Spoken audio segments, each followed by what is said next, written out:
I will be just fine. Well, they were down 2-1 before I even went to a game. Oh, so, really? So who jinxed them? Well, you did. Look at Way you to go. getting out and about, seeing a game, You know Shannon. that? That's a big deal for So you. I'm feeling good, Skip. Feeling good. Something bad about to happen.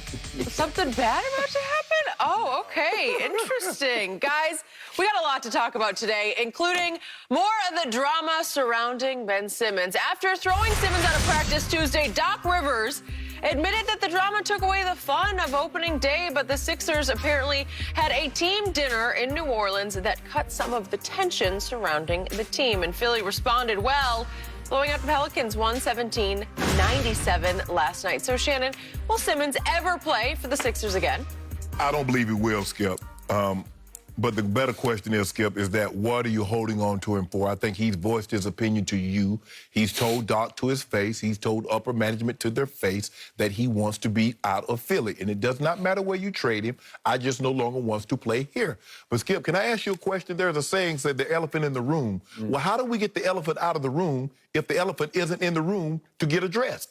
The guy that you seem to be causing the tension isn't there for the dinner. I can see if Ben Simmons was there and we had a meeting, Skip, we could get together like, hey, we're going to break bread. About the team, bonding dinner in New Orleans before last night. Yeah. Don't you need the guy that's generating a lot of the tension, the majority of the tension? Don't you need to have him there? So what happens? Okay, you had this lovely dinner, had some wine, and you talked about how good, because it seems you played very well, Skip. You had 4 guys have at least 20 points, 6 total guys in double figure, and you blew the Pelicans out, which is not a surprise. David Griffin, guess what? Miss Benson, coaches are not going to be the only thing that's getting fired. But Skip, what happens when you go back? They say they're not going to have practice today. So what happens tomorrow? When they open up with the Nets and, okay, Ben, is Ben going to play or is he not going to play? You say, Ben, get in the ball game. Ben said, nah, I'm good over here sitting on the sideline. Then what? What good is that dinner? I get it. I've never really been in a situation like this or had a teammate that was so disgruntled about being there that he caused this kind of conflict. I was in a very similar situation to Ben, Skip, because my 4th year, Mike's first year, second year there, Skip. Mike Shanahan. They tried to trade me. Now, mind you, Skip, I had gone to 4 straight Pro Bowls, led the team in receiving 4 straight times. I was an all-pro. He tried to trade me to the Arizona Cardinals along with Mike Pritchard in the first rounder for Eric Swan. Now, I'm like, hold on, wait a minute. Eric Swan, by the way, a disruptive pass rusher. Defensive tackle, about 335 pounds, who was coming into his own. He was an all-pro also. But my thing was, Skip, is like, hold on. So you're saying you got a better chance of reaching the ultimate goal, which is winning championships, without me. But did you go home? Did you pout? Did you quit? Skip, this was the offseason. I came into Mike's office. The first day back, I went to his office. I said, Mike, I'm not upset that you tried to trade me. I'm upset that you tried to make the team better and you thought you could do it without me. Now, I'm going to show you I'm the best tight end in football. Skip, I came in, did what I had to do. And then what happened? We won the Super Bowl next year. Thank you.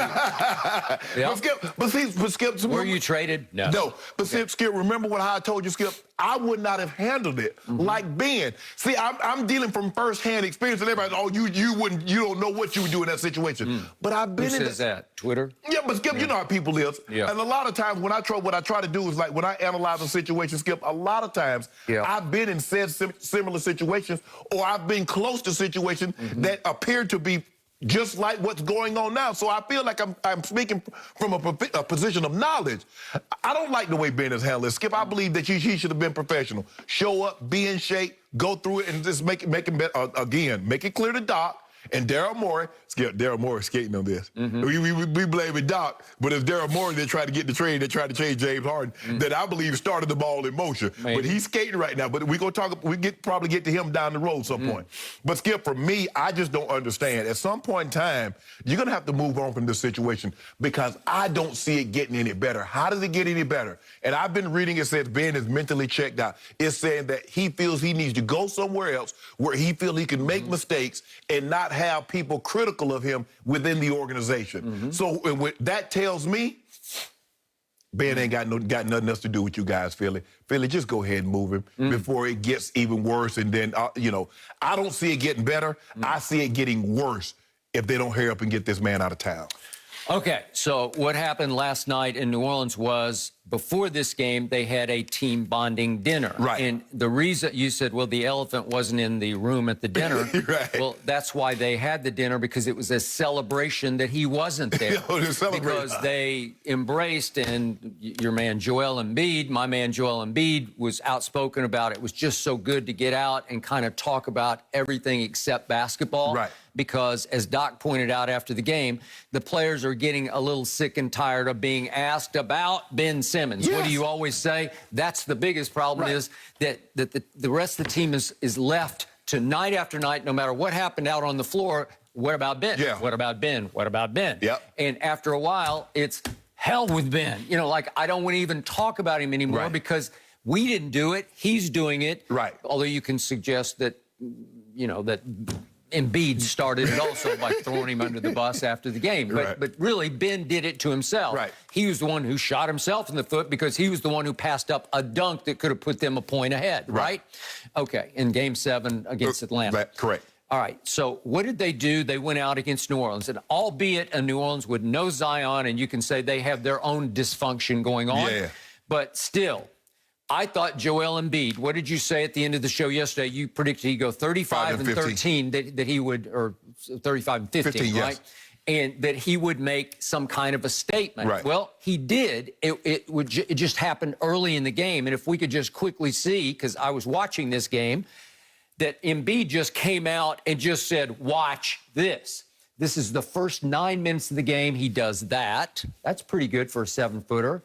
That was actually pretty lucky for a 7-footer, but he comes down the next time, and that wasn't lucky. Right. That's pretty special stuff. And then he goes up and under, and that's unstoppable if you can pull that off. And then, of course, he's making his free throws, because he's a 90% free throw shooter. And all of a sudden, I look up, and he scored 12 points in 9 minutes. Well, listen, that is special stuff. Yes, of course. That was an early salvo of a statement, albeit against New Orleans, but it was opening night of, and I tweeted about this immediately, hell with you, Ben Simmons. That's what he's basically saying. We're just fine without him. We're going onward and upward without Ben Simmons. So it was so one-sided for a while that Joel didn't even play in the fourth quarter, which actually surprised me, because I thought he'd want to pad the average a little bit. Get cheap points, some cheap points. To get closer to your 35 and 15. And he definitely would have got it, too. Well, he probably would have, but he ended up with 22 and only 6 rebounds. So the point was, I think Doc is looking down the pike at Friday night at home, come the Nets. Yeah. Okay? Yeah. I'm going to save Joel for that game. Right. And what was happening meantime? Off the bench came Korkmaz, who went uncorked, you know, like he just went crazy, because he makes 7 of 11 shots and 4 of 4 threes and scores 22 points in only 20 minutes. Right. Well, that was the difference in the game, because my man Danny Green had one of those Danny Green nights that you used to despise when he was a Laker. Yeah. Because he played almost 19 minutes, and he takes 1 shot and missed it and scored 0 points. But he does play good defense, as you well know. So the point was, they make this statement. So the pressure, the ball goes back into the court of Ben Simmons to me. And I think it was fairly significant that they did win this game, albeit against New Orleans, because if you lose this game, you know what everybody's going to say? Well, you know, leverage advantage Ben Simmons, right? Why not do it like what the Nets did with Kyrie? Instead of having him, he might play, he might not play. They just said no. Just stay away. So guess what now? You're not going to get asked about Kyrie and the vaccination. If you just tell Ben Simmons to stay away, you don't have to worry about getting asked. Is Ben going to play this week? I know, but that's what my mother used to call classic cutting off your nose to spite your face. The only way they're going to be able to move Ben Simmons for what he is worth, or even approximately what he is worth, is if he plays, if he does what Shannon Sharp says a pro would do, come and play and participate full force. Put your heart back into it, because you're going to have to play your way out of town instead of act your way out of town. No, because if I start playing, see, No, see, that's what Anthony Davis did. Now, Anthony Davis handled it correct. He came in and played, and Dale Demps said, well, man, he enjoyed himself. AD was averaging 29 and 12. He's like, well, he enjoyed himself. I'm not going to move him. That's what you're going to do with Ben Simmons. Ben Simmons comes out there, gives you 18, 9, and 9. Y'all not moving him. You go like, we can win a championship with him. So he's like, nah, I ain't giving you none of that. I'm gonna give that 18, 9, and 9. I'm going to give that to my new team. Yeah, Okay. my new girl going to get the car. Okay. She going to get the do bags and everything. Not the old one. Okay, I believe the Sixers' MO here, I'm going from the top down, from the owner down. I think they're saying if he wants to stay away, he can stay away, but we will keep him on ice. We're not going to move him. We'll just keep him on You cut ice. your nails off to spite your face. Okay, well, again, it's better to do it that way than to have to give him away right now. You're asking the Sixers just to say, we give up, we give him away. Who wants him? A dime on a dollar, right? Just what? 30 cents on the dollar. I ain't gonna give him for a dime, but I give you 30. Give me 30 cents on the dollar, you can have it. Well, give me a couple of first-round picks, and let me see what you got. Let me see who's offering, and I can tell you what I want from you in return. How foolish would you look to give away a young man who's just 25? Has he turned 26? I think he's still 25. Who has made? He was Rookie of the Year. Then he made 3 straight All-Star teams. He made 2 straight first-team All-Defenses. Yes. And you're just going to say, okay, we give up, we give him away. Let me ask you a question. What